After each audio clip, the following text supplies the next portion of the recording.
Since September 2014, a relentless conflict has been going on in Yemen. Starvation, epidemics, shellings, fights. This small Middle Eastern country has had to deal with both a civil warfare and a regional war. To understand why this conflict is happening, we need to go back to the 90s. Back then, North Yemen was an independent country, ruled by the Islamic State, whereas South Yemen belonged to the British Empire. After the British colonies left, South Yemen allied with the USSR. But after the Cold War, the USSR did not have enough financial power to keep helping South Yemen. This tightened the gap between the two Yemens, paving the way for the unification. 2 years later, Yemen as we know it today was born. Even though the country's borders were gone, the country still had a very strong ideological border. To understand this separation, we need to slice Yemen into 3 parts. You see, most of Yemen is populated by Sunnis, but in the north, most Muslims or Shiites. Whereas in the south, a group of insurgents loyal to the Southern Transitional Council are fighting for the independence of the south. Let's take a closer look. In 1994, Hussein al-Houthi complains of being marginalized and creates the Houthi movement. This group takes advantage of the president's weakness by taking control of the northern heartland of Sahara and neighboring areas. This group is anti-American, anti-Semitic and anti-Zionist.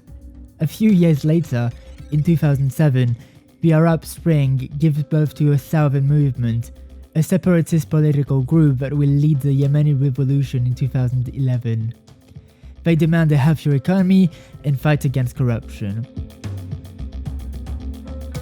This movement is quite successful in the sense that the current president at the time, Ali Abdallah Sahel, is replaced by his vice president, Abrado Mansour Hadi.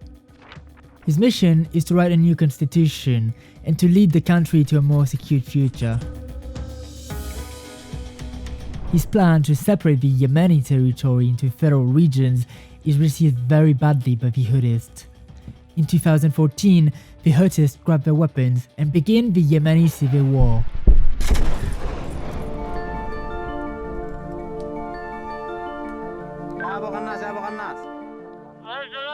They first fight to gain access to the Red Sea and then keep moving downwards towards the capital, Sana'a, thanks to the help of the local population. In January 2015, the Houthis established themselves as the leaders of the country, which forced Hadi to seek refuge in the south of the country. Building on the momentum, the Houthis take control of the southern part of the country by first attacking Ta'ez and then the strategical harbour of Aden.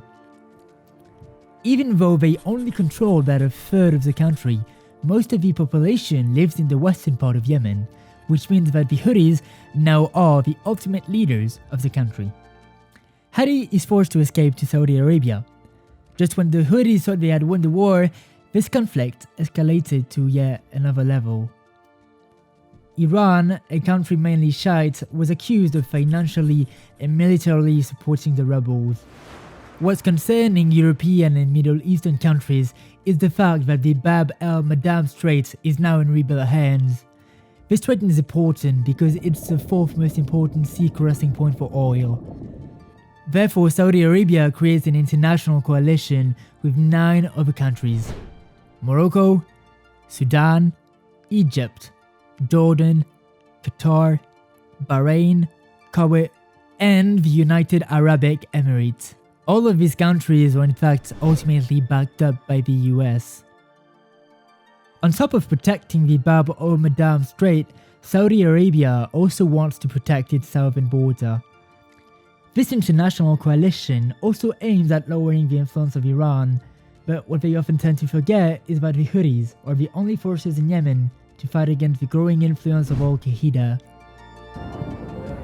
They started bombing the Houthis, causing massive civilian casualties, targeting everything from marketplaces to hospitals or even schools. In fact, the situation is so bad that since 2015, according to a local NGO, more than 12,000 civilians may have been killed. This is the reason why the UN is investigating for potential war crimes, but the blame also spreads to a greater power, which indirectly supports this war. You see, this bloody conflict wouldn't have been able to occur if the United States didn't provide the support. Since World War II, the United States have been selling weapons to Saudi Arabia, but it doesn't stop there. The United States have also been providing military training to the Saudis' troops. Over the past few years, Saudi Arabia has bought more weapons from the US than any other country in the world. Last year alone, the Trump administration declared an emergency over Iran to bypass Congress and move forward with an $8 billion arms sales to Saudi Arabia. The F-15 fighter jets of the Saudis don't have enough fuel to bomb Yemen for days in a row, so the US actually refuel their jets mid-air. They do so by either using their base in Turkey to send a refueling plane or from US carriers in the Arabian Sea. These refuels provide the Saudi jets a much longer range and allow them to cause more casualties. A day of deadly bombing by Saudi-led warplanes has killed at least 80 people in Yemen's capital, Sana'a. Allahu Akbar! Witnesses said many civilians were caught up in the blast. Yet Yemen is just the tipping point of the iceberg. So much bigger conflict opposes Iran and Saudi Arabia. It's kind of a modern Cold War between two immensely powerful countries. To believe that this is only a religious fight would be a mistake. There are a lot of geopolitical factors and financial influences involved in this conflict. The United States' fight against Iran in Yemen proxy warfare is just one of them. According to the United Nations, this is the world's biggest humanitarian crisis since 2015.